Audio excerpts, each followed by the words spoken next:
चलिए बच्चों, इस दूसरी वीडियो में हम इस कविता को समझते हैं। तो कविता है मेरा देश।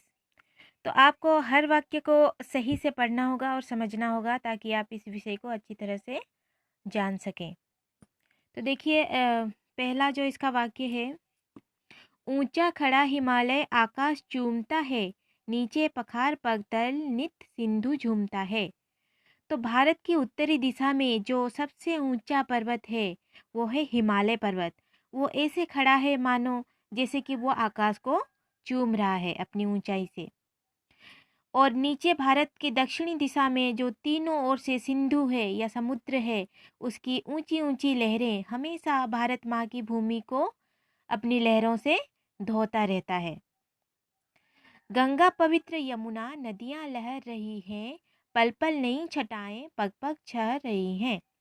तो इस धरती पर गंगा और यमुना जैसे पवित्र नदियां बहती हैं और जिसकी लहरों से अपने पग पग बढ़ती हुई वो हरियाली फैलाती हुई आगे बढ़ती रहती हैं।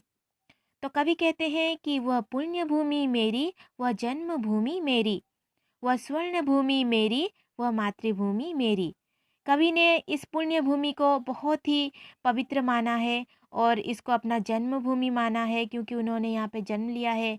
और इसकी महिमा और सौंदर्य के लिए इसको स्वर्ण भूमि भी माना है, क्योंकि इस भूमि की हर तरफ हरियाली ही हरियाली है और वह उनकी मातृभूमि है, यह भारत देश।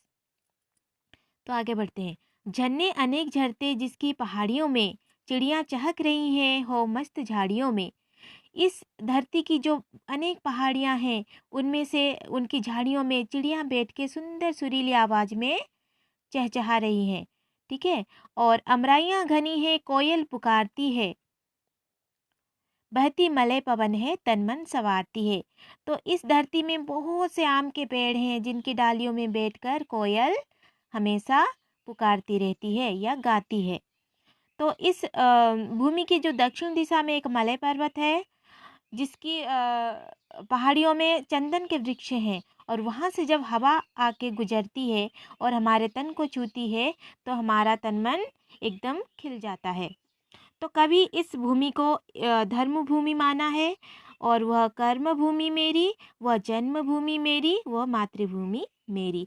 तो कवि ने इस भूमि को धर्म भूमि माना है, अपना कर्म भूमि माना है, अपना जन्म भूमि माना है और अपनी मातृभूमि माना है। तो जन्मे जहाँ थे रघुपति, जन्मी जहाँ थी सीता, श्री कृष्ण ने सुनाई वंशी पुनित गीता। तो इस धरती पर, इस पवित्र धरती पर जहाँ श्री राम जैसे अवतारी पुरुष ने जन्म लिया था और देव माँ सीता जैसे एक महान नारी ने जन्म लिया था, तो जहाँ पे कृष्ण ने जन्म लिया था और अपनी वंशी की धुन से सबको अपने वश में किया था, और जिन्होंने महाभारत की युद्ध भूमि में पुण्य गीता अर्जुन को पढ़ाया था। तो गौतम ने जन्म लेकर जिसका सुयश बढ़ाया, इस धरती पर महान गौतम बुद्ध ने भी जन्म लिया है और इस धरती का मान बढ़ाया है।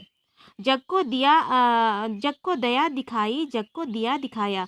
तो उन्होंने जन्म लेकर इस जग को, इस दुनिया को अपनी दया के स्पर्श से सबको पवित्र किया और अपने ज्ञान की दीपक से अज्ञानता की अंधकार को मिटाया था। तो वह युद्ध भूमि मेरी, वह बुद्ध भूमि मेरी, वह जन्म भूमि मेरी, वह मातृभूमि मेरी। तो कवि कहते हैं कि जहाँ पर महाभारत जैसे युद्ध हुआ था और यह युद्ध भूमि मेरी है।